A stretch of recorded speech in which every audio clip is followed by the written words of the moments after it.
Ya, wajahnya sama-sama semua ya. Sama-sama ruwet, Pak. Ya, enggak apa-apa. Saya juga wajahnya sama. Baik, kalau kita bicara enterprise arsitektur, maka apa toh definisi dari arsitek perusahaan ya? Apa enterprise arsitektur kalau bacanya sih. Kalau di Indonesia kan menjadi arsitektur perusahaan. Arsitektur perusahaan, kalau kita cari definisinya ada bisa ada 3 ya. Yang pertama, ya enterprise arsitektur adalah arsitektur perusahaan. Arsitektur perusahaan apa atau arsitektur perusahaan? Kita analogikan saja dengan rumah bangunan ya. Orang itu kalau akan membangun rumah itu butuh perencanaan. Betul enggak ya? Enggak. Ini celakanya kalau ada yang menjawab, enggak butuh, Pak. Saonone dicake. Nah, butuhnya uang, Pak. Gimana Mas Ibat? Butuhnya uang. Enggak perlu itu, Pak. Betul. Penting ada uang. Betul. Jadi saya memang kita memang harus berpikirnya itu clear dulu gitu ya. Kalau ada orang yang berpikir membangun rumah itu harus ada perencanaan rumit, terus dia bilang enggak penting, yang penting ada uang, nanti cari rumah yang sudah ada. Jadi, ya kan? Terus suatu ketika nanti saya nggak butuh lagi nih rumah ini, karena saya mau pindah ke tempat yang lebih dekat. Enggak apa-apa lah, ruangannya sempit, maka saya pindah ke apartemen, pindah lagi. Nah, kalau kita berpikir ketemu dengan orang yang seperti ini, saudara-saudara, maka kita tidak bisa bicara enterprise arsitektur. Gitu Mas. Jadi ini real saja. Ada enggak perusahaan yang mempunyai perencanaan? Ya. Kita lihat. Ada, mungkin ada ya. Tapi lebih banyak yang tidak punya. Ya, karena kita juga punya prinsip wong Jawa ini kan melaku wes pokoknya ya kan gitu kan. Mengalir saja.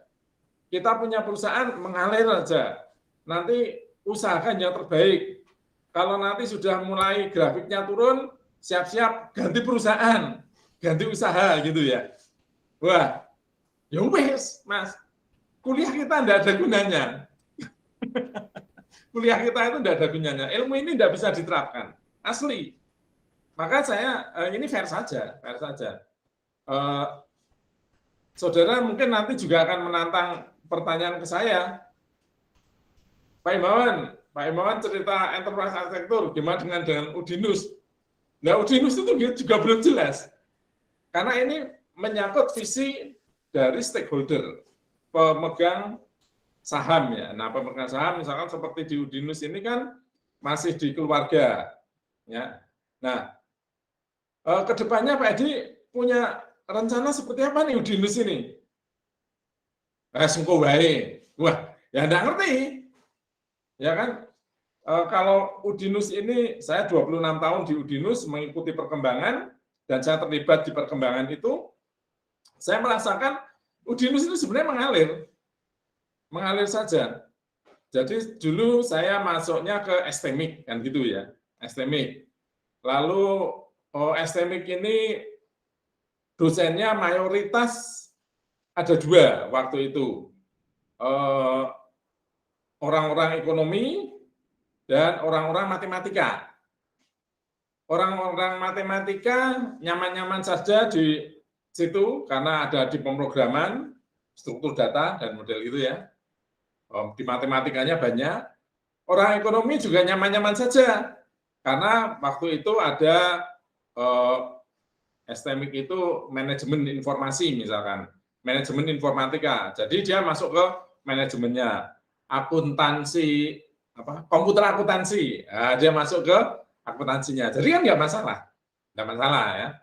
Tapi perkembangan selanjutnya lalu dimasuki oleh oknum-oknum dari ilmu komputer. Salah satunya saya gitu. Nah, saya mulai kritis. Apa ini? Ilmu apa ini? Memalukan buat saya. Wah, saya tuh malu, Mas, karena saya waktu itu dari perusahaan Amerika yang IT-nya sudah begitu maju, mau belajar teknologi yang begitu maju, ke Udinus kaprok banget. Waduh, saya turun grade ya. Maka saya kemudian berambisi, terus terang aja. Ini yang bisa merubah materi siapa sih ini? Oh, Kaprodi. Wah, saya berambisi jadi Kaprodi. Enggak butuh waktu lama, Mas. Ya wes, kowe tak dadeke Kaprodi. Wah, begitu saya jadi Kaprodi, saya mulai mengupgrade ilmu. Nah, setelah itu mulailah terjadi masalah. Wah, orang ekonomi kok mulai tersisih. Kan gitu. Nggak punya tempat nih materinya, ngajarnya semakin sedikit. Nah, lalu muncul, gimana kalau buat STIE? Oh iya, wah orang ekonomi ditok PKB, metu, kan gitu kan. Wah, terjadilah STIE dan STMI, kan gitu kan. Nah ini gimana nih? Nggak mungkin nih, dosen bahasa Inggris disuruh mengajar bahasa C. Kan nggak mungkin loh. Bahasa Inggris, dosen bahasa Inggris suruh mengajar bahasa C. Oh ya nggak mungkin, nggak ada hubungannya. Dosen bahasa Indonesia suruh mengajar bahasa Java, ya nggak ada hubungannya juga, ya kan? Nah akhirnya bagaimana nih dengan dosen bahasa nih, karirnya kan jadi kacau kalau masih di STMI. Nah, gimana kalau mendirikan sekolah tinggi bahasa, STIBA? Nah, muncullah STIBA, gitu kan? Jadi ada STIE, ada STMI, ada STIBA, kan gitu. Ini direncanakan nggak? Tidak direncanakan. Jadi kita tidak pernah tahu seperti itu. Nah, terus mulailah berjalan masing-masing di gedung masing-masing gitu kan. Lalu di perjalanan ada apa itu dokter pribadi sebenarnya sih. Dokter pribadi dari Pak Rektor itu ngomong-ngomong, wah kenapa tidak membuat kesehatan, wah, terus, oh saya, wah jadilah fakultas kesehatan. Ya terus akhirnya berujung ke teknik itu. Ya. Nah itu saudara-saudara. Jadi apakah ini direncanakan? Enggak. Tapi berubah karena ada masalah. Nah kok jadi universitas, Pak? Ya karena ada masalah lagi. Apa masalahnya? Terjadi kan persaingan antara mereka. STMIC dipimpin oleh siapa ya? STMIC itu dulu, oh ya masih Pak Edi juga. Lali aku. STMIC tetap Pak Edi. Terus STIE ada lagi. Direkturnya, ketuanya masing-masing. Nah, ini kan semuanya kan miliknya Pak Edi. Pak Edi lama-lama bingung. Aku kok ora ngerti ya perkembangannya STIBA. Aku kok ora ngerti ya perkembangannya STIE gitu kan. Bingung. Wah, gabungke wae, gabungke. Gabungke jenenge apa kuwi? Universitas. Wes gawe universitas. Jadilah universitas. Dan gitu kan. Nah, yang tadi menjadi ketua sekarang menjadi dekan, ya kan? Nah, terus karena butuh rektor, wah, Pak Edi jadi rektor. Terus dekannya golek meneh. Nah, terus ada dekan Fakultas Ilmu Komputer. Begitu. Itu saudara-saudara. Jadi kalau saya melihat Udinus ini tidak pernah direncanakan. Maka kalau saudara tanya bagaimana implementasi EA di Udinus, tidak ada. Tidak ada. Ya. Karena apa? Yaitu tadi perencanaan. Pak, kita nanti akan bangun rumah baru enggak, Pak? Enggak, baik dulu disik. Nah, yang dulu disik kan orang ngerti. Ya kan? Nah, Jadi sebelum masuk kuliah ini ya, supaya kita semua paham mengapa monster ini, enterprise arsitektur ini sering tidak jalan. Ya, karena ya kondisinya seperti itu. Kita tidak bisa bicara dengan orang yang memang tidak mempunyai pandangan ke depan, kita harus seperti apa. Nah, kalau secara teori, konsep sebenarnya sih bisa ya. Yang namanya pimpinan itu akan ada di tempat yang tinggi. Teorinya kan begitu. Nah, orang yang berada di tempat yang tinggi itu pasti bisa melihat pada jarak yang lebih jauh. Kan gitu. Nah, dia melihat jarak yang lebih jauh, maksudnya adalah, di luar sana, di kejauhan sana itu sudah ada apa ya? Nah, orang bawah itu nggak ngerti. Ya, jadi misalkan sederhananya gini aja lah. Kita ada di satu gedung lantai 10 gitu ya. Nah, orang yang berdiri di puncak gedung tersebut pasti bisa melihat kejadian sekian kilometer dari gedung itu. Ya. Orang yang di bawah nggak bisa lihat. Nah, orang yang di atas sudah tahu, misalkan gampang aja tsunami misalkan ya. Orang yang berdiri di posisi atas masih tahu dia akan ada tsunami. Maka dia memerintahkan yang di bawah untuk segera lari ke tempat yang lebih tinggi. Gitu ya. Orang yang di bawah mau nggak lari? Mungkin saja nggak mau. Ngapain sih? Ada apa sih? Ya, misalnya instruksi nggak jelas. Ada apa sih? Padahal dia nanti yang paling terdampak. Nggak tahu dia, ngapain kamu harus lari? Ada apa sih? Santai, santai saja. Nah, harusnya kan memang begitu. Nah, di dalam satu perusahaan pun sama. Seorang pimpinan itu tidak akan membicarakan hal-hal yang di bawah. Tapi harus hal-hal yang ada di depannya, di kejauhan. Nah, begitu dia melihat ada yang di kejauhan, maka dia sudah tahu, oh, saya nanti akan menuju ke sana. Nah, jadi pandangan dia itu selalu tidak akan sama dengan yang di bawah, bawahannya. Enggak sama. Karena yang dipikirkan oleh pimpinan itu adalah masa depan, sedangkan yang dilihat oleh bawahan adalah masa ini. Ini teorinya gitu. Nah, terus bagaimana supaya orang itu bisa bergerak sama? Butuh sebuah perencanaan, butuh sebuah metode, ya kan? Butuh sebuah jembatan untuk mengantar ke sana. Pertama, jembatan, bagaimana kita bisa membangun jembatan dari kondisi saat ini menuju kondisi ke masa depan yang kita inginkan. Bagaimana kita juga kemudian menggerakkan yang di bawah, supaya yang di bawah juga mempunyai ide yang sama, bahwa kita itu akan bergerak ke sana loh. Itu. Nah, butuh itu. Nah, itulah ya, itu ya. Itulah enterprise arsitektur. Jadi enterprise arsitektur itu ya untuk itu. Nah, sekarang kalau perencanaan ke depan nggak ada, ya nggak bisa. Ya kan? Kita menjalankan bisnis mengalir gitu saja. Saya itu juga sampai sekarang itu juga bingung kok kalau ditanya, Pak Imawan bikin EA. Wah, kalau saya bikin EA halu-halu ya bisa saja. Bikin EA halu itu maksudnya versi saya sendiri, bahwa nanti Udinus akan menjadi sebuah perguruan tinggi yang seperti ini, bisa saja. Tapi apakah itu nanti digunakan? Mungkin saja kan tidak. Ya. Nah, saudara-saudara juga sama, berpikirnya sama. Nah, kalau saya kadang-kadang berpikir buruk juga. Gimana?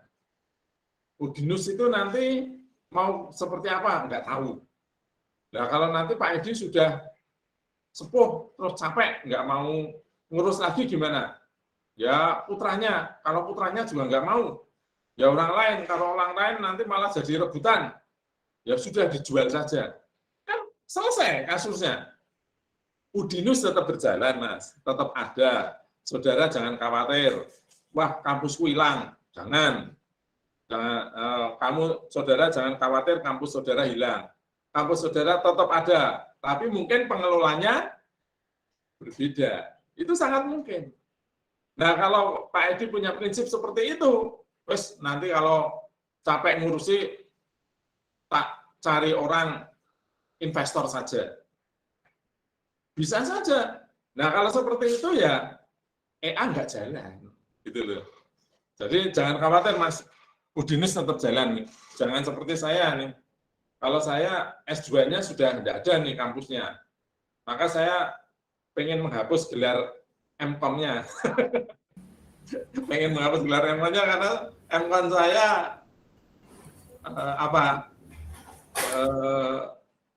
ngajar di Udinus pakai M.Com. Nah, Udinus akreditasinya aja A ya?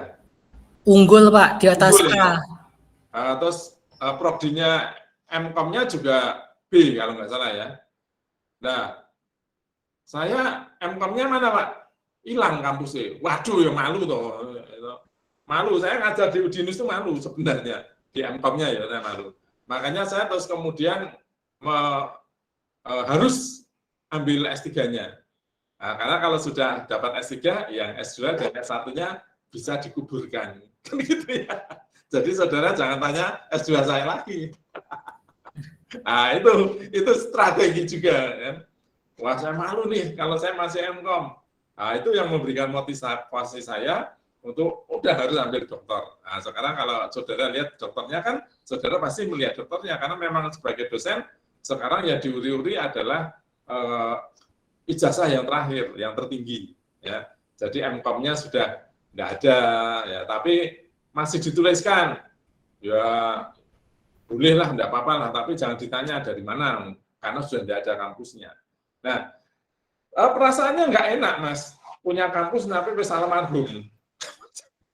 Ya, jadi nanti cerita orang anak ini dulu ada. Nah, meskipun kampus saya itu dulu ya keren, ya, dulu itu keren. Angkatannya, yang angkatan saya itu kan, dan sebelumnya S2-nya komputer pasti kebanyakan dari kampus itu. Ya, tapi mengapa kampus itu hilang, Pak? Ya, tidak punya strategi juga mungkin. Ya, mengapa tidak punya strategi? Karena itu kumpulan dari dosen-dosen. Nah, akhirnya dosennya mungkin tidak mempunyai pandangan ke depan nanti seperti apa. Nah, itu malah sekarang berubah menjadi perguruan tinggi lain namanya berubah. Nah, kenapa namanya berubah? Karena pengelolanya berubah. Nah, Udinus gimana nanti, Pak? Ya, semoga Udinusnya tetap meskipun pengelolanya mungkin berubah, gitu ya. Jangan khawatir kalau itu. Itu teman-teman kalau bicara tentang enterprise arsitektur. Ya, jadi ini memang sebuah zat yang dikenalkan untuk organisasi atau perusahaan yang mempunyai perencanaan. Kalau tidak punya, ya kita tidak bisa terapkan. Gitu ya. Nah, tapi sebagai ilmu kita pelajari tidak ada jeleknya. Sebagai ilmu tetap tidak ada jeleknya. Nah, kalau nanti di antara saudara ini akhirnya duduk pada posisi yang tertinggi, maka saudara bisa menerapkan ilmu ini. Kan gitu ya. Ya, baik, kita mulai. Oh, jadi dari tadi belum mulai nih kuliahnya. Sekarang pendahuluan, Pak. Ya. Atau mungkin ada pertanyaan dulu, teman-teman, silakan. Kalau pendahuluan belum, Pak. Pendahuluan belum ya. Oke. Kita masuk ke definisi enterprise arsitektur. Enterprise arsitektur, yang pertama tadi definisi yang pertama adalah sebuah arsitektur perusahaan. Apa itu arsitektur perusahaan? Ya, sebelum ke arsitektur perusahaan, saya analogikan ke arsitektur bangunan. Orang kalau mau membangun rumah harus punya perencanaan. Ya. Bagaimana tata ruangnya? Atau mungkin ini mau bangunan berapa lantai, ya kan? perencanaan bangunannya, perencanaan ruang, ya. Pertama tadi lantai ya, yang kedua ruangannya. Ruangan itu nanti akan menentukan plumbing. Plumbing itu apa? Saluran air. Ya. Kalau tidak direncanakan, nanti malah pipanya air, keran airnya keluar masuk ke atau keluar ke kamar tidur, ya kan? Jadi kan harus didesain karena plumbing itu ada di bawah, ya kan? Di lantai sebelum dicor. Nah, kalau sudah dicor ya rusak nanti. Maka perlu perencanaan plumbingnya. Terus setelah itu juga perlu perencanaan listrik. Ini nanti mau dipasangi lampu di mana? Ini mau dipasangi stop kontak di mana saja? Sebelum dicor, maka rancangan listrik itu sudah harus ada dulu. Nah, kalau tidak, ya nanti ting trempel. Ya toh, le masang pipa ning jobo, le masang apa itu listrik juga di luar. Ya. Loh Pak, emangnya salah Pak? Oh tidak salah. Saya justru malah terinspirasi nanti kalau punya rumah sih ya. Bangun instalasinya di luar semua, niru-niru Google. Kantornya Google itu instalasinya di luar semua. Kemudian dikemas dengan menjadi sebuah blok-blok dan pipa-pipa yang dicat warna-warni sehingga menjadi indah. Nah, kalau seperti itu ya lebih fleksibel perencanaan electricity-nya, ya, plumbing-nya. Tapi kalau kita ingin semuanya bersih, ya itu harus direncanakan. Itu tentang rumah, cukup mudah dipahami ya. Nah, sekarang kalau kita bicara tentang perusahaan. Perusahaan itu, bangun perusahaan butuh apa? Ya pertama, bangun perusahaan itu adalah butuh proses. Proses. Apa yang akan kita lakukan? Ya, bagaimana kita nanti melakukan? Terus bagaimana hasilnya? Itu yang pertama, harus ada proses. Nah, untuk menjalankan proses itu, maka kita perlu manusia yang tertata. Yang kedua, organisasi. Yang pertama proses, yang kedua organisasi. Nah, kalau kita sudah punya rencana itu, maka kita akan berpikir yang ketiga, lokasinya. Tidak mungkin kita membuat sebuah pabrik kok di tengah kota. Ya. Kalau kita membuat kantor yang kecil, kita pengen dikenal, ya mestinya akan ada di tengah kota. Ya, jadi kalau kita sudah tahu organisasinya seperti apa, maka kita akan tetapkan lokasinya. Nah, zaman sekarang kita sudah ada di dalam era, sebenarnya kita sudah era apa ini ya? Era apa saya gini? 4.0 Pak. Ya. Reformasi 4.0. Nah, udah 4.0. Wah, keren banget yang masih berarti jawab keren. Ini tenane. Enggak tahu, Pak. Pertanyaan saya kan tenane kan. Ya, teorinya gitu, Pak. Ya sudah, enggak apa-apa. Kalau Mas Ivan tuh kok bilangnya 4.0, maka ini sudah masuk ke dalam ranah AI, artificial intelligence, Mas. Ya. Jadi kalau perlu kita punya istri aja, istri buatan. Boleh juga, Pak. Iya, Pak. Boleh juga. Istri buatan itu apa? Ya pakai robot itu kan sudah mulai dibuat nih. Robot yang bisa dijadikan istri, yang bisa diajak ngomong, ya toh. Nah, terlalu cocok, bawel, Pak. Nggak usah nguripi, Pak. Hidup sendiri udah. Nggak usah ngasih belanja. Wah ini udah berpikirnya futuristik nih Mas Ibat nih. Ya toh.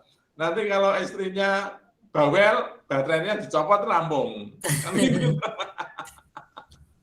Orang-orang proses cerai, harta gono gini nggak ada. Nggak ada. Nah, saudara bayangkan seperti itu. Ya, bahkan mungkin kalau akhirnya saudara lebih gila lagi nih. Mungkin sudah masuk ke dunia metaverse. Ya. Udahlah Pak Himawan, kuliahnya kita di metaverse saja. Wah ya boleh, saya bikin avatar, saudara bikin avatar, kuliah sakarepmu gitu. Orang perlu jimit-jimitan. Itu kalau udah masuk poin 4.0 kita paradigmanya di situ loh teman-teman. Ya, wah kena saiki belum masuk paradigma itu dikatakan kita sinting. Oh, wong sinting nih. Nah, padahal enggak itu.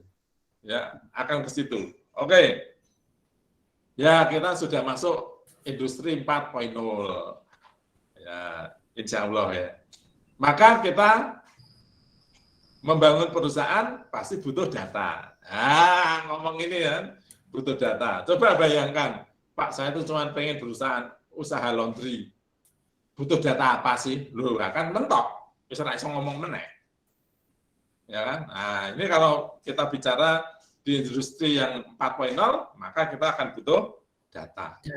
Kita akan butuh aplikasi, ya toh? Apa mau proses? Manusia, lokasi, data, aplikasi, ya toh? Dan untuk mengelola itu tambah satu lagi teknologi. Ya toh? Nah sekarang saya ngomong data aja nanti tak tunda. Butuh data ora, ya jangan ngomong yang aplikasi dan teknologi. Butuh Pak data, oke. Perlu aplikasi? Ya, ben mudah, tambah aplikasi. Nah ini mau dijalankan secara online, pakai teknologi jaringan? Enggak. Ya wes, sudah sampai 5.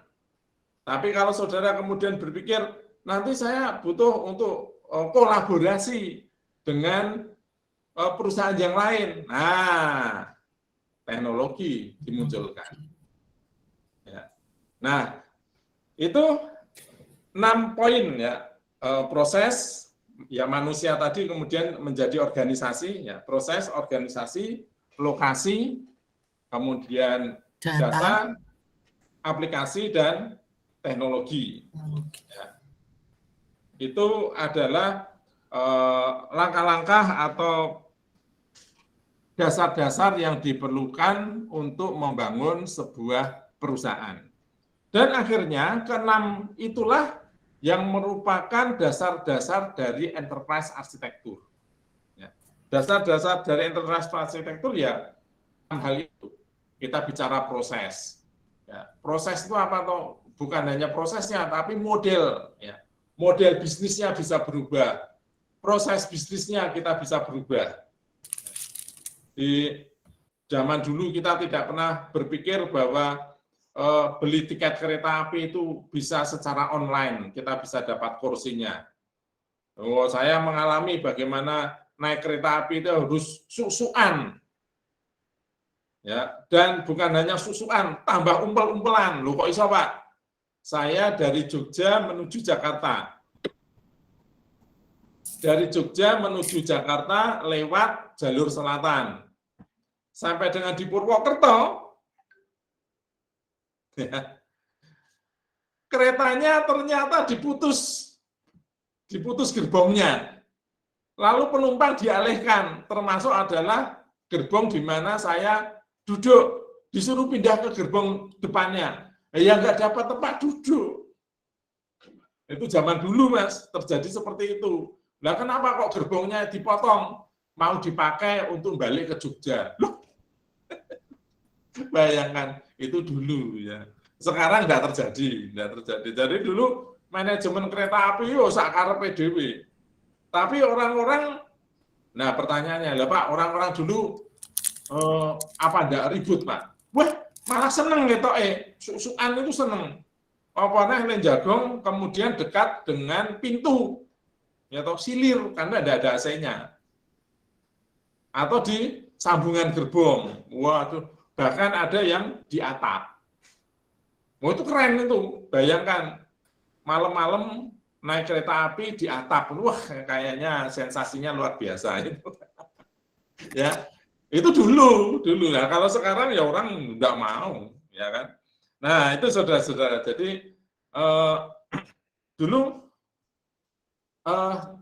tidak membayangkan bahwa sekarang kemudian terjadi sebuah peristiwa seperti ini. Nah, kereta api sekarang sudah dirancang, bahkan sudah menjadi kereta api cepat itu sepertinya akan menjadi proyek ambisius dari pemerintah sekarang ya. Mengapa ambisius? Ya mungkin untuk menyelamatkan muka negara ini, karena banyak negara yang diklaim maju, ya. Indonesia presidennya jadi ketua G20, Mas. Itu sudah dianggap sebagai negara maju. Nah, kok kereta cepat nggak punya? Mungkin Pak Jokowi mikirnya gitu. Biayanya piro wae sikat. Nah, mungkin begitu.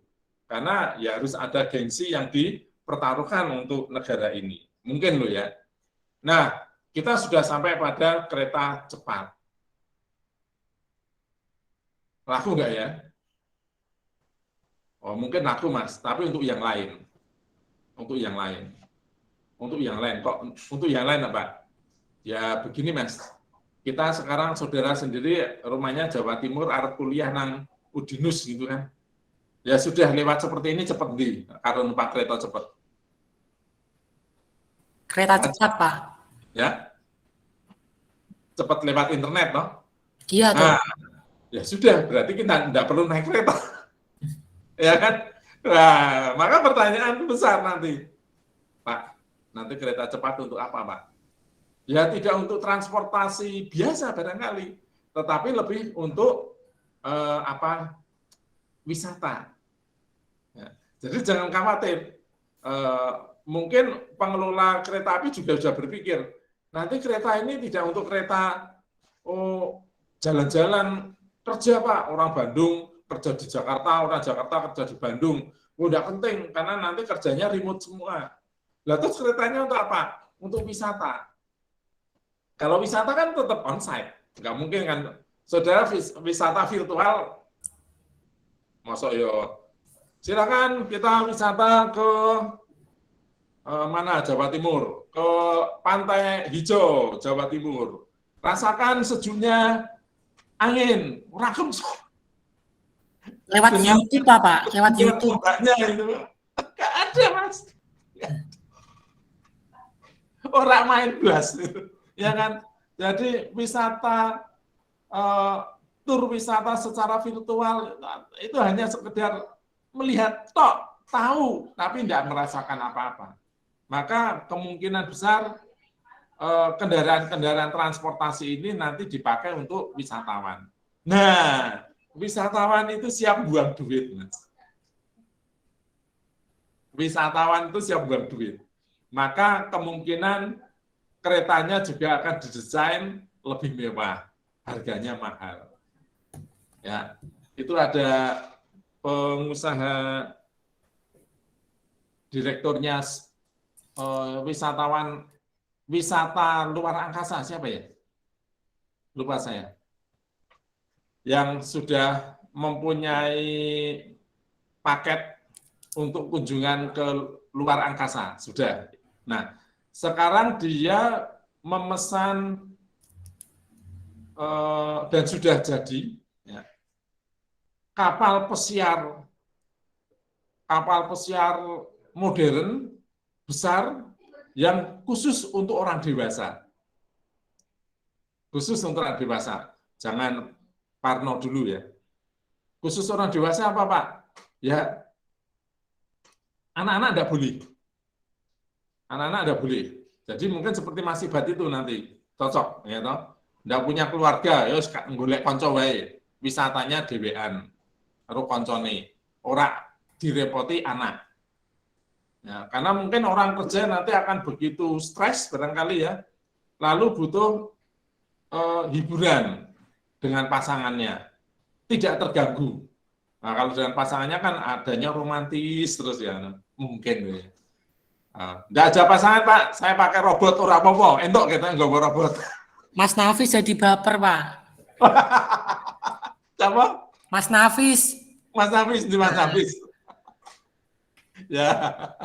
Jomblonya kelamaan, Pak. Mau bikin gitu robot ya. katanya. Ya. Jadi dia sudah menangkap itu. Ini bukan untuk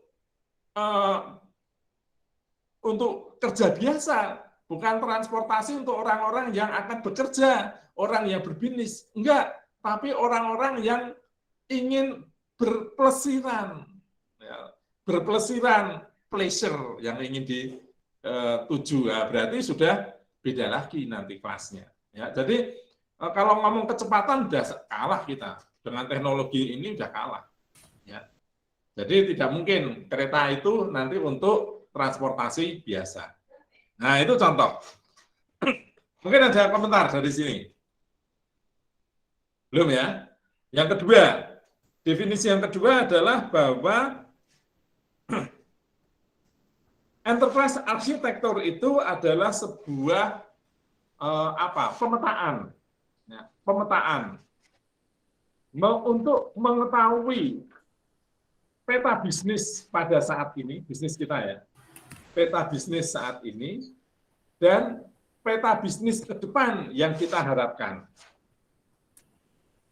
Peta bisnis saat ini dan peta bisnis ke depan yang kita inginkan. Nah, kemudian dari situ kita akan tahu gap-nya. Ya kan? Akan tahu gap-nya. Perbedaannya di mana ya? Nah, kalau saya analogikan pada sebuah rumah, ya, maka kita sekarang punya rumah standar dari Perumnas, ya, tipe 21. Ya. Lalu karena kita ada di lahan yang tanahnya sisa banyak, ya, tipe 21, tapi tanahnya 200 meter persegi, kan keren banget itu ya, masih sisa banyak. Nah, kemudian kita mempunyai rencana untuk membangun gedung atau rumah yang lebih baik, yang lebih luas dari yang sekarang. Nah, bagaimana posisinya? Bagaimana perbedaannya nanti? Itu kita dengan EA diharapkan kita sudah tahu. Ya. Apakah pembangunan rumah yang baru itu nanti akan menimpa yang lama? Kan bisa juga ditimpa, ya kan? Ataukah betul-betul dirombak? Jadi rumah yang lama dihabisin, kemudian kita bangun rumah yang baru dari fondasi asal. Wah, kalau seperti itu berarti kita sudah membayangkan, walah, berarti kalau rumah nanti dibangun yang baru, saya tidak bisa tinggal di rumah saya malah. Saya harus kontrak, misalkan kan gitu. Tetapi kalau ternyata pembangunan rumah yang baru itu bisa memanfaatkan lahan yang sisa, sedangkan rumah yang lama nanti dimbroke akan dipakai untuk taman misalkan atau dijadikan gazebo saja, nah berarti selama pembangunan saya masih tinggal di rumah yang lama. Nah ini gambaran-gambaran seperti itu ada di dalam enterprise arsitektur. Oke ya. Nah yang ketiga, definisi yang ketiga. Enterprise arsitektur ini adalah sebuah metode pengelolaan. Metode pengelolaan. Pengelolaan apa? Pengelolaan perubahan itu. Nah, tadi saya katakan, seorang pimpinan itu akan ada di dalam posisi yang tinggi dan hanya melihat dari kejauhan. Sehingga masalah-masalah yang dihadapi oleh pimpinan itu sering tidak nyambung dengan yang di bawah. Karena yang di bawah sekedar melakukan pekerjaan saat ini. Ini banyak, ada yang dosen? Banyak yang dosen ya? Calon, Pak, calon. Oh, calon dosen, ya. Calon, ya, enggak apa-apa. Sip.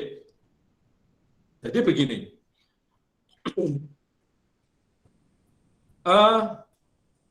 Ngapain sih saya disuruh buat artikel? Ya kan? Tambah lagi, ngapain sih saya disuruh buat artikel dan dikirimkan ke sebuah publisher jurnal? Gitu.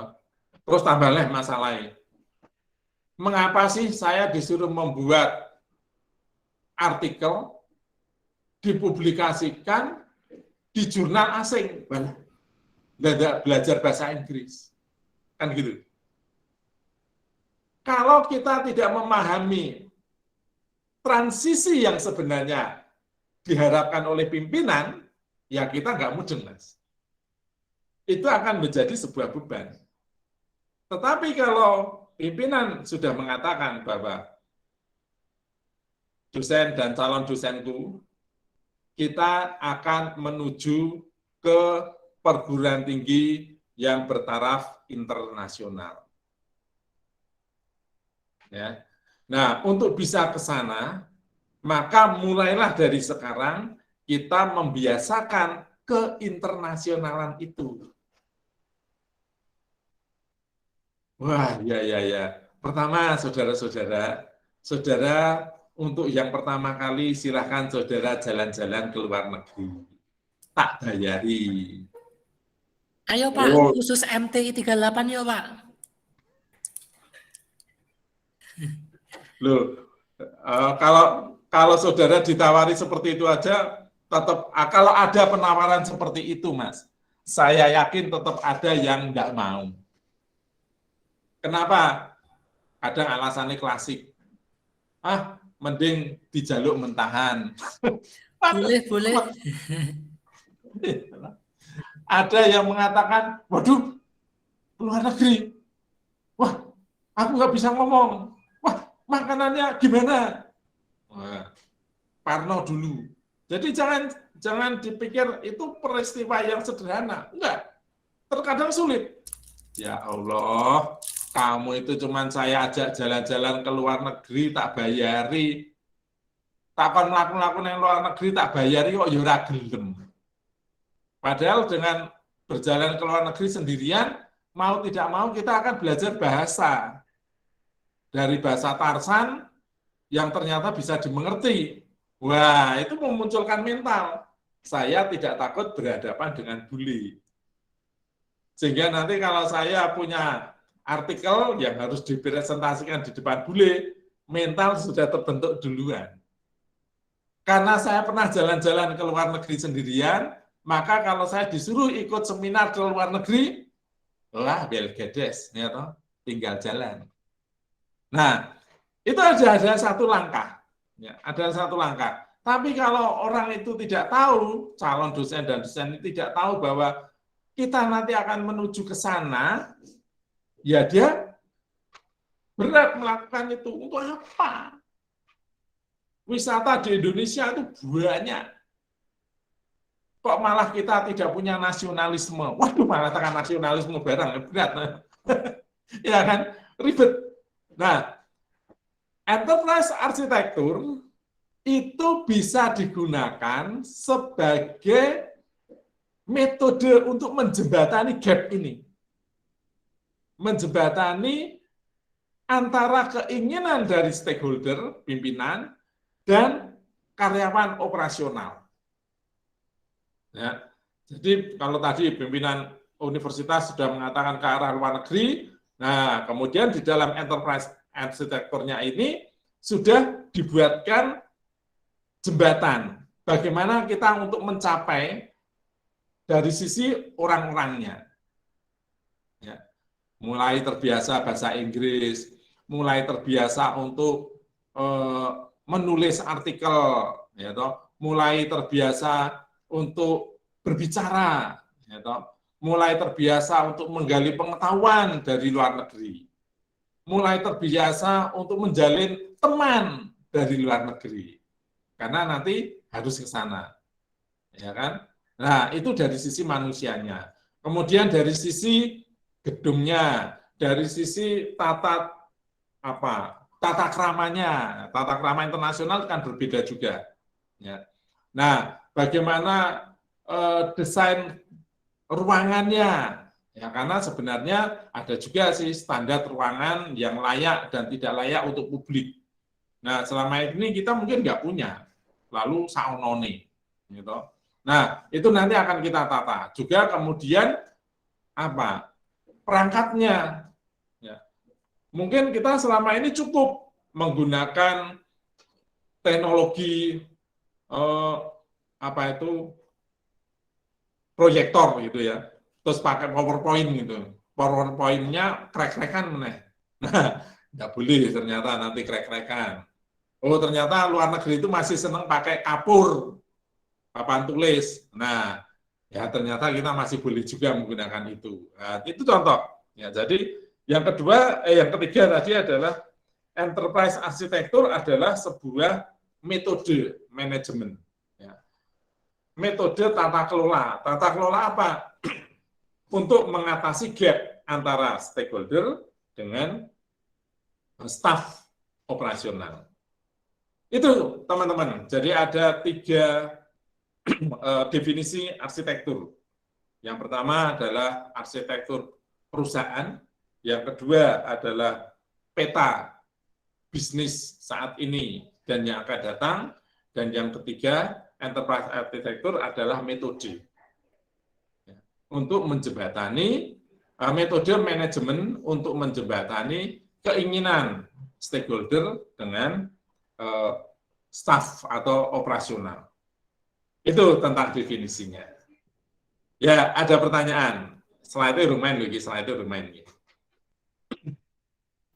Oke, ada komentar? Baik, kalau tidak ada, saya mulai masuk ke dalam lagi tentang enterprise arsitektur. Oke, izin share. Ya, slide-nya sudah ada di tempat saudara? Sudah, Pak, sudah. Oke, baik. Nah, kalau dari paparan ini, kita akan masuk menjadi latar belakang mengapa enterprise arsitektur itu menjadi penting. Nah, yang pertama adalah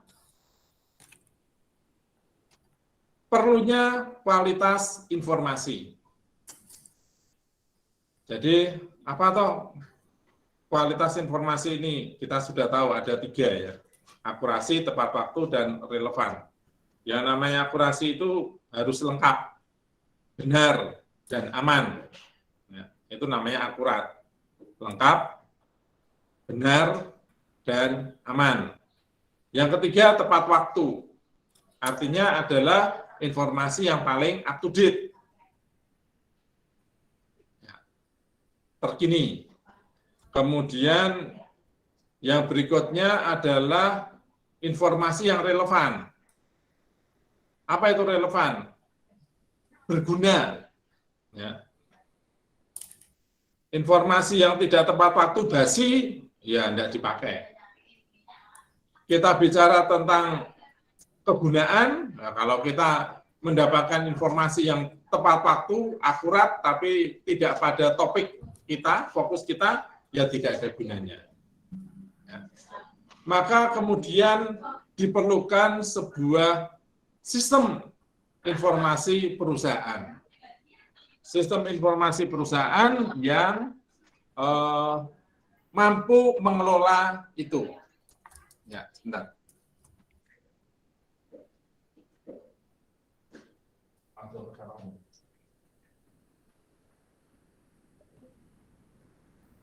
Ya.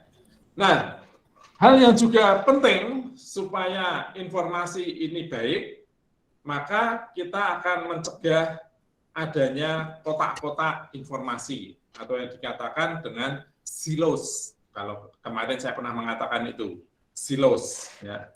Sehingga informasi ini bisa terintegrasi dari berbagai macam sumber, ya, terpadu. Jadi tidak satu-satu. Ya ini saya sendiri juga sekarang sedang punya pekerjaan berat ini untuk memadukan informasi-informasi di kampus yang tercerai-berai. Ya tidak mudah memang karena yang paling sulit itu ditransformasinya itu. Ya, datanya sakar PDW, kalau harus bangun aplikasi baru, wah lebih lama lagi nanti. Jadi yang paling gampang ya integrate, kita pakai model transformasi itu saja.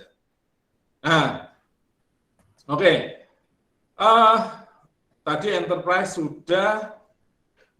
Nah, ini tentang keterpaduan informasi.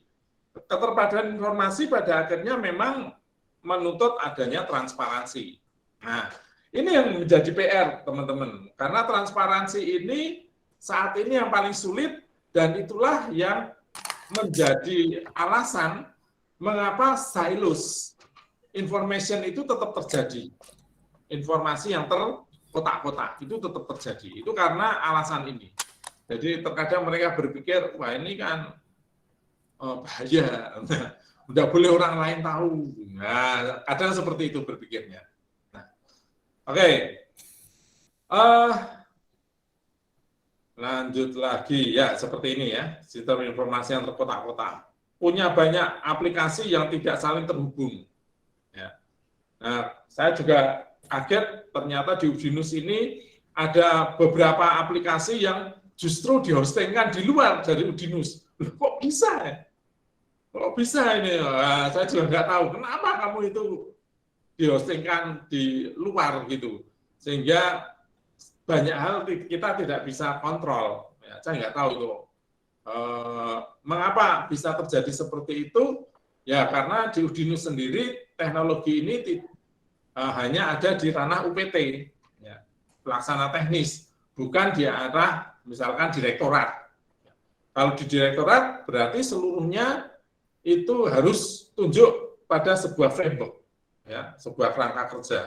Nah, karena ini tidak ada di ranah tertinggi, maka kemudian beberapa unit mengembangkan sendiri dan dihostingkan sendiri. Ya tidak jelek, tetapi untuk mengintegrasikan menjadi perlu. Nah, sekarang ini diminta untuk mengintegrasikan. Ya. Nah, untuk mengintegrasikan saya minta pemenang untuk ngatur, ya. Tetapi ternyata beberapa masih dablek. Kenapa dablek? Ya itu tadi. Aku capek-capek kok. Nah, model gitu tuh. Enak aja nanti kamu pakai. Oh iya, enggak bisa sebenarnya seperti itu. Tapi bisa karena bisa terjadi pengkotakan itu karena tidak ada otoritas tertinggi yang concern atau punya kewenangan untuk menggabungkan itu. Ya, kurang lebihnya seperti inilah. Ya, masih agak tradisional. Ada yang masih tradisional. Jadi masing-masing terpisah. Masing-masing unit punya aplikasi sendiri-sendiri dan tidak terkoordinir satu persatu. Nah, harusnya bagaimana? Boleh punya aplikasi sendiri-sendiri, tapi datanya terintegrasi. Nah, justru inilah yang sekarang menjadi PR untuk saya di Udinus ini untuk memadukan data-data tersebut. Dan ternyata tidak mudah, karena permintaan di satu sistem tidak terhadap sistem yang lain tidak terpenuhi karena datanya tidak ada. Bisa ada kalau harus diolah, mengolahnya itu yang banyak. Ya. Jadi agak pusing juga. Nah, itulah yang kemudian nanti kita sudah akan menciptakan sebuah enterprise information system. Jadi aplikasinya sih beda-beda, tapi data dari aplikasi-aplikasi yang saling berbeda tersebut ada di satu tempat dan bisa direlasikan. Nah, bisa direlasikan. Karena apa? Karena di waktu yang akan datang, masing-masing sistem ini ternyata juga membutuhkan data dari tempat yang lain. Dan itu tidak perlu di-create sendiri. Langkah ke depan selanjutnya adalah bahwa pengintegrasian itu tidak bersifat on-off, ya, saat dibutuhkan diintegrasikan, saat tidak dimatikan, tetapi ini harus bersifat otomatis. Ya, karena nanti mungkin akan dibutuhkan pengintegrasian secara real time. Nah, biasanya kalau di dalam teknologi untuk membuat sistem informasi arsitektur, maka harus tertuang dalam sebuah rencana induk informasi. Biasanya dikenal dengan istilah blueprint. Ya. Jadi kedepannya kita akan membangun sistem seperti ini, datanya seperti ini ya. Nanti masing-masing aplikasi yang ada di bawah itu harus mendukung. Ya. Oke, itu sedikit menambah tentang pemahaman enterprise arsitektur dari sudut pandang sistem informasi. Nah, pertanyaan selanjutnya adalah mengapa harus ada enterprise arsitektur? Nah, jawabannya yaitu tadi, saat ini dan yang akan datang. Ya. Jadi kalau saya kaitkan dengan teknologi informasi, begini, suatu ketika kita itu hanya butuh data dari masing-masing bagian dalam satu organisasi. Nah, kemudian kita comot-comot data tersebut, mungkin kita sudah bisa mendapatkan data itu secara real time, ya, karena pengintegrasiannya sudah dilakukan secara otomatis. Oke, jadi dalam satu organisasi kita sudah cukup. Tapi langkah ke depan, ternyata kita tidak hanya cukup dengan data yang ada di dalam organisasi kita. Kita butuh data yang ada di luar. Nah, data yang di luar organisasi kita ini ternyata juga harus terhubung dengan lebih banyak sistem lagi. Dan celakanya, sistem yang di luar ini kita tidak bisa kendalikan. Tidak bisa kita kendalikan. Ya. Nah, kalau kita tadi juga ada singgungan tentang akurasi, ya, maka melihat data yang dari luar, akurasinya dan integritasnya, benar atau tidaknya, itu juga semakin sulit kita pahami. Mengapa? Karena ada data yang sudah out of date, kita tidak pernah tahu, karena itu bukan punya kita. Mungkin ada data yang terputus, sehingga sebenarnya informasi yang dihasilkan itu salah, kita juga tidak tahu, karena itu bukan punya kita. Ya. Nah, ini bagaimana kalau kita harus menggabungkan data-data yang di luar seperti itu? Yang pertama sulit, yang kedua belum tentu baik. Resikonya terlalu besar. Nah, lalu apa yang harus kita lakukan? Nah, kembalikan ke unit bawah tadi. Ya. Unit yang di bawah harus sudah mampu mengintegrasikan kebutuhannya sendiri dengan kebutuhan ke depan, ya, dengan cara mengintegrasikan sistem dia dengan sistem yang ada di luar. Nah, kalau masing-masing bagian ini sudah memahami bahwa dia harus berkolaborasi dengan dunia luar,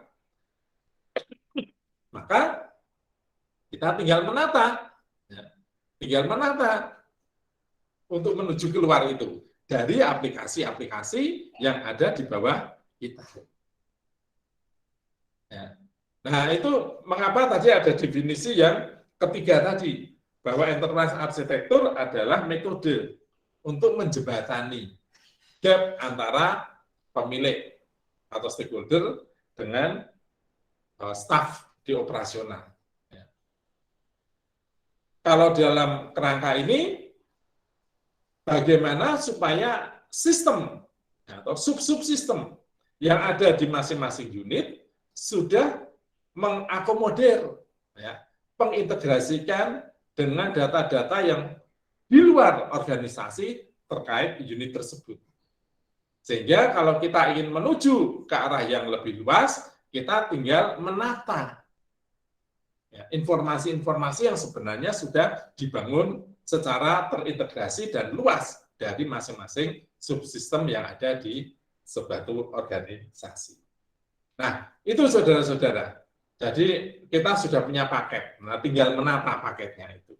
Itu enterprise arsitektur digunakan seperti itu. Ya, jadi kalau kita bicara di sini, ya, bahwa ada dua hal yang memang harus terpadu seperti juga di IT governance, yaitu menyelaraskan antara bisnis dengan teknologi. Ya. Tetapi kalau kita bicara di enterprise arsitektur, ini bicara masing-masing memang. Sehingga nanti kita akan membahas tentang arsitektur bisnis tersendiri dan arsitektur teknologi tersendiri. Arsitektur teknologi tidak banyak dibahas karena sudah ada di dalam IT governance sebenarnya. Ya. Oke. Nah, kita kembali ke slide ini. Bagaimana kondisi ke depan, ya, yang kita tuju? Ya. Today, business problem and opportunities. Ya. Bagaimanakah masalah bisnis dan peluang yang ada saat ini? Ketidakefisienan apa yang terjadi? Ya, ini penting. Bisnis ke depan harus semakin mengedepankan efisiensi, ya, mengedepankan efisiensi. Mengapa kereta api itu membuat hubungan dengan Traveloka misalkan, dengan Gojek, ya supaya orang itu tidak harus ke ke stasiun hanya untuk membeli tiket, ya. Karena nanti masalahnya banyak, parkir, antrian, petugas loket. Nah, sekarang petugas loket tidak terlalu banyak.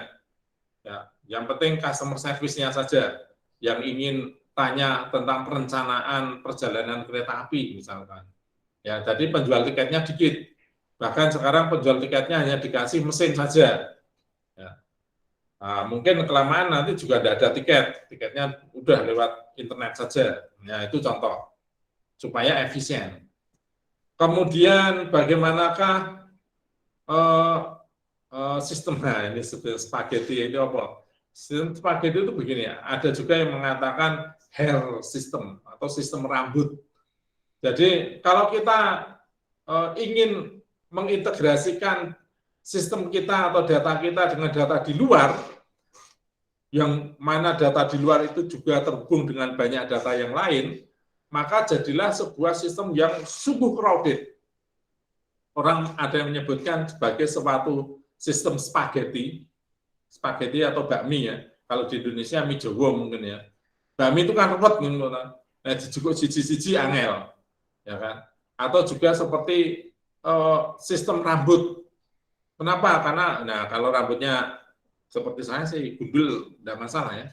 Tapi kalau rambutnya panjang, orang tahu disisir, orang tahu dikeramasi, ya akan ruwet.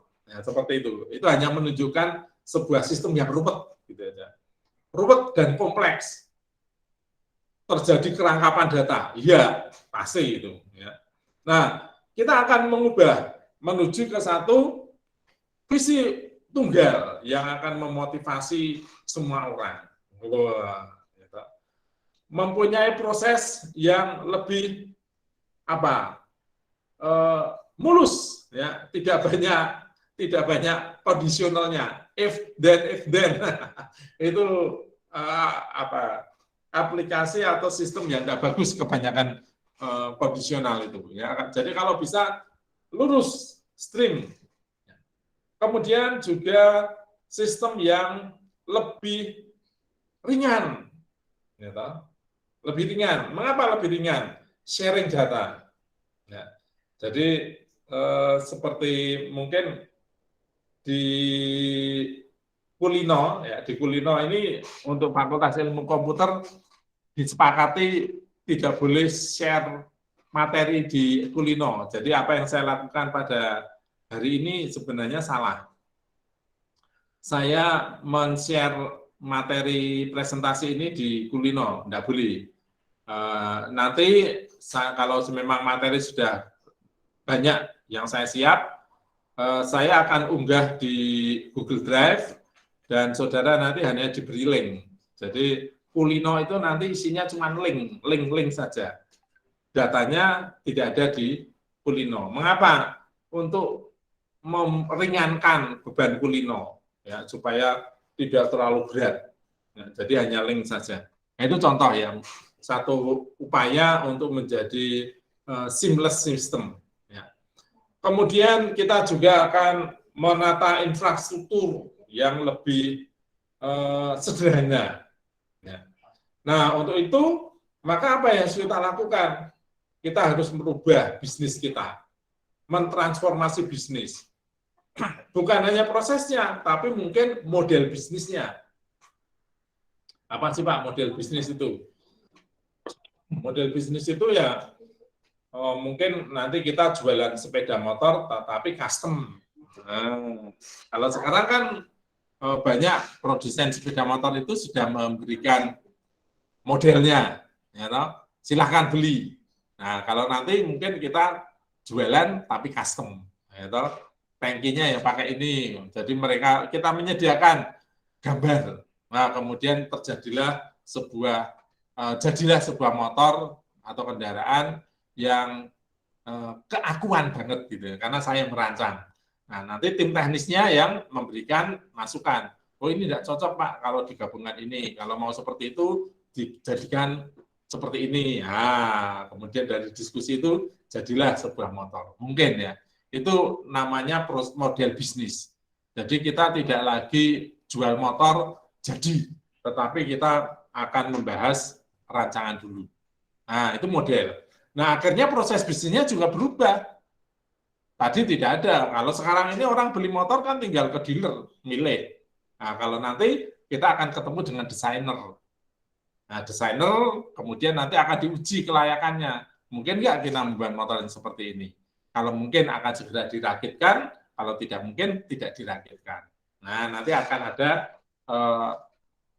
perakit, ya, pendesain itu. Nah, itu proses bisnisnya pasti berbeda. Terus bagaimana tentang harganya? Nah, dari setiap komponen baru memunculkan harga.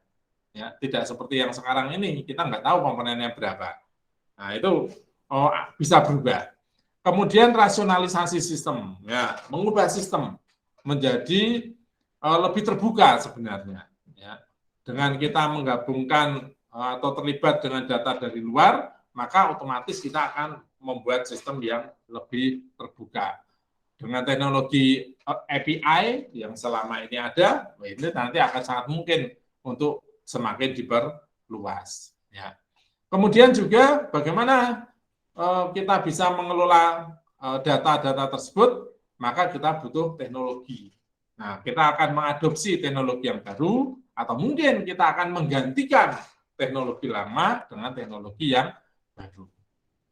Nah, tentu untuk melakukan perubahan ini, kita semuanya harus memahami alasan mengapa kita harus menuju ke bentuk itu, mengapa bisnis kita harus ke sana, mengapa kampus kita harus menuju menjadi kampus ke internasional misalkan, mengapa model pembelajarannya sekarang harus diubah, tidak menggunakan klasikal tetapi belajar mandiri. Nah, itu harus ada satu alasan-alasan yang bisa diterima dan dipahami dan disetujui oleh semuanya.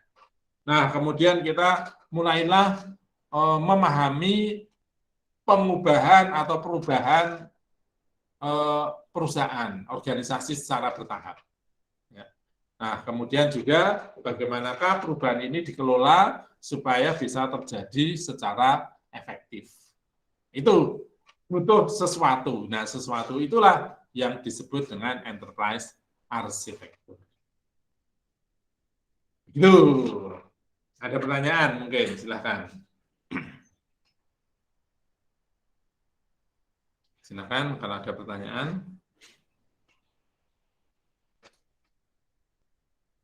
Belum ada pertanyaan, Pak. Oke. Kalau belum ada, kita masuk ke perancangan enterprise arsitektur. Jadi tadi sudah saya katakan, fokusnya sebenarnya di dua, arsitektur bisnis dan arsitektur teknologi. Tapi teknologi ini kemudian kita pecah. Mengapa? Karena ternyata juga arsitektur data itu juga berubah ya teman-teman ya. Kita dulu hanya bicara tentang database relasional. Sekarang sebenarnya sekarang sudah muncul banyak data, bentuk data. Meskipun dasarnya adalah arsitektur model relasional,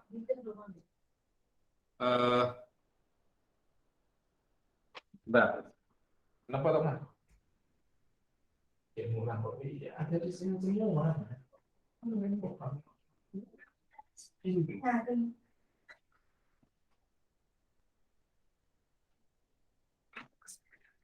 Ya, saya lanjutkan. Karena model data juga ternyata berubah, maka kita juga perlu membahas itu. Ya.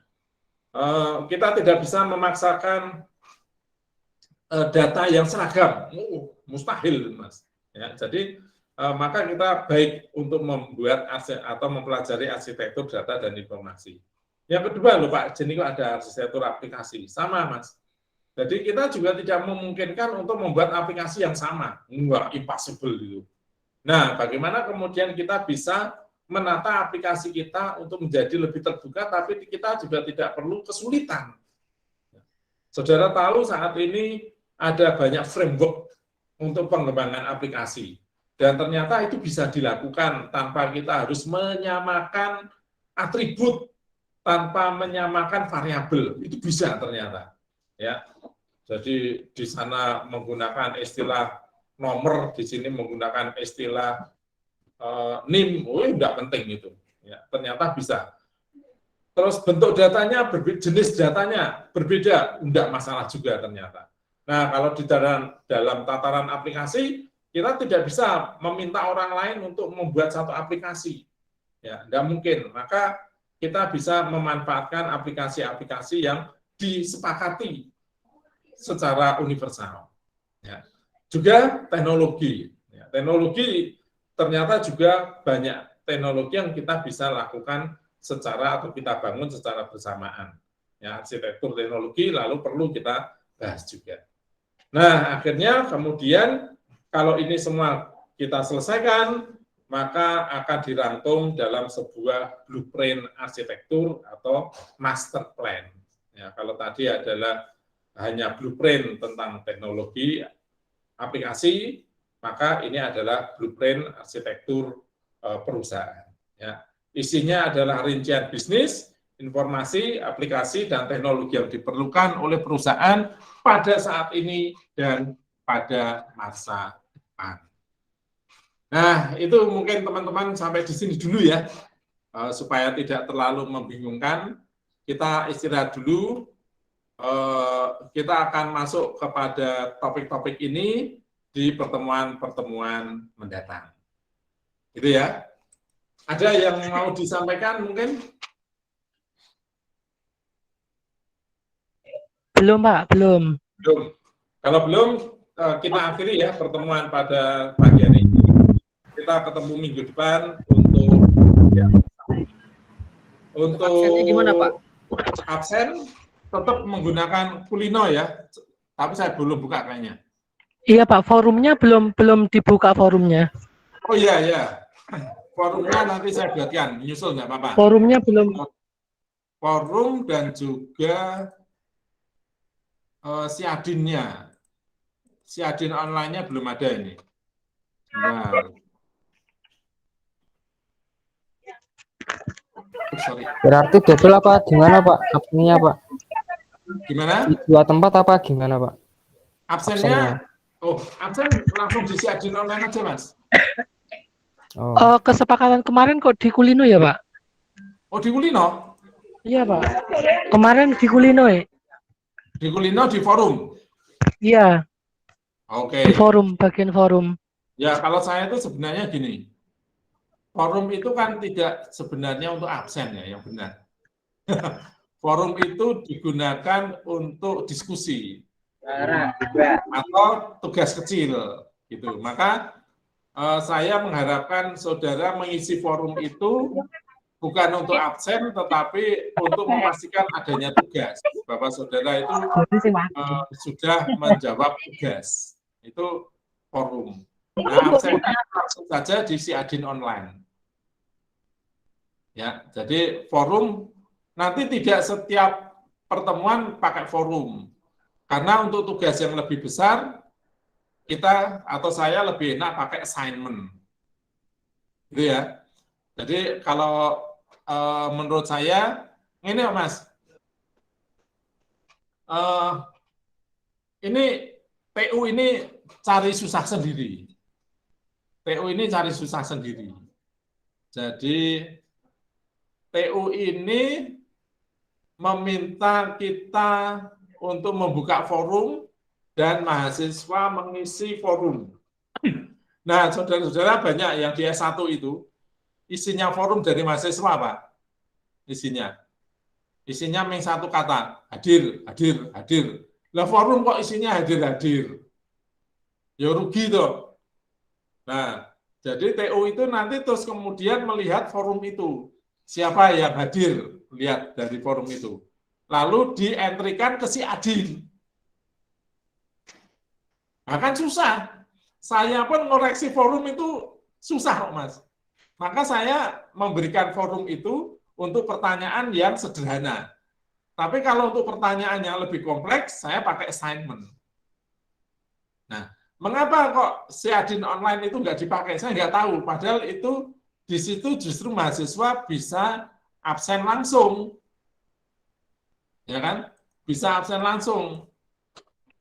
Tidak usah PU itu menghitung forum, menurut. Itu kalau mau tahu rahasianya. Ya, jadi silakan saja saudara absen di Seadin online ya. Sebentar saya perhatikan. Seadin online, oke.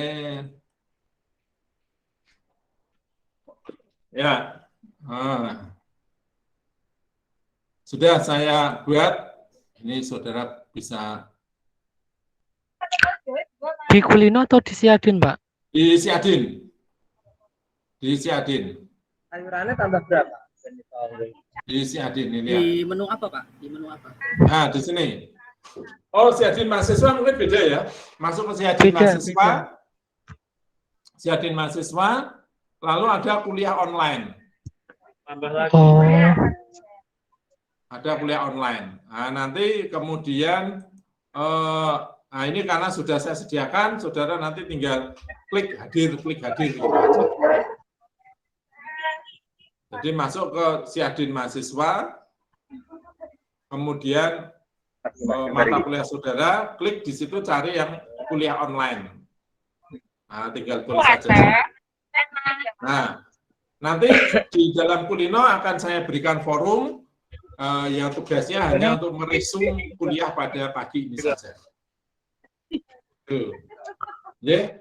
Nah, berarti tolong, double ya, Pak? Di Kulino ada, di Seadin juga ada. ya, kalau di Seadin untuk absen tok, yang di Kulino untuk tugas. Jadi lebih berbobot yang di tugas tok. Nah, saya harapkan teman-teman mengisi tugas karena untuk S2 ini persentase tugas cukup besar. Ya. Kemarin mungkin ada yang tidak komplit, ya itu akan berpengaruh. Ada lagi? Masih kosong, Pak. Sip. Gimana, Masih Pak? kosong, Pak. Masih Ya. kosong. Masih kosong absennya. Forumnya? Iya, forumnya. Ya, forumnya masih kosong. Nanti saya isi. Oh gitu, oke.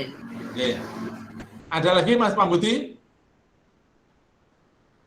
Masih off, Mas, suaranya.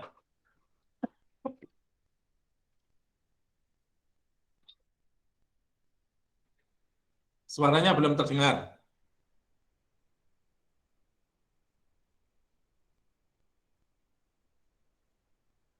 Atau ditulis enggak apa-apa. Oh ya. Oh, Seadin masih kosong. Sudah isi, Mas. Jadi isinya seperti ini. Saya lihatnya dari mana ya? Atau mungkin ada yang bisa sharing Seadin mahasiswanya. Mas Nafis minta tolong, Mas, share. Soalnya saya di luar ya, Pak. Ya. Nah itu Mas Anggun sekalian. Aku belum buka soalnya. Oh, belum buka. Ya, kalau dari saya sudah saya setting, Mas. Sudah saya set. Ya. CD-nya seperti ini kalau di set. Nah, ini. Ya, ini sudah ada pertemuan pertama. Oke. Coba saya stop sharing dulu. Oke, yang mau sharing siapa tadi? Mas Anggun, minta tolong Mas Anggun. Anggun.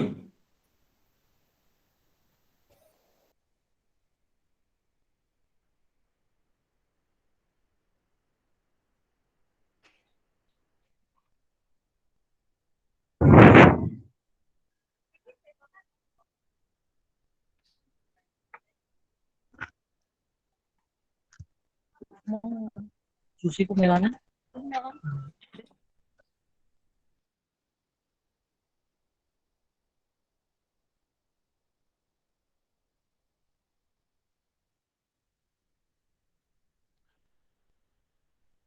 Kuliah online?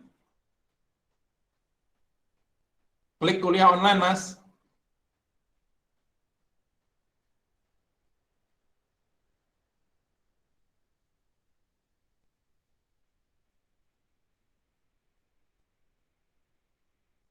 Loh. Oh, kok masih kosong ya? Ini kuliah online isinya masih kosong gini ya? Pak, kemarin kan ada sosialisasi Siadin kemarin. Ya. Nah, kemarin saya juga tanya Pak, masalah absensi di Siadin, kan gitu.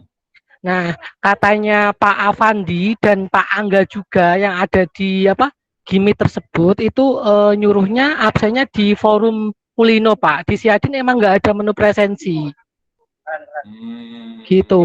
Kemarin sudah ikut sosialisasi Siadin soalnya. Oke. Emang disepakati saat saya tanya itu pakainya Kulino. Pakai di forum gitu. Iya, pakai forum Nah. sebagai pengganti presensi. Oke, ya. Ya, kalau gitu nanti saya buatkan tetap forum saya buatkan. Tapi kalau bisa si adinnya ini dipakai ini biar lebih mudah ini. Kemarin sudah Ya. tanya ya Pak. Kemarin sudah tanya Ya. soalnya. Ya, saya kan sing nguasai si adin.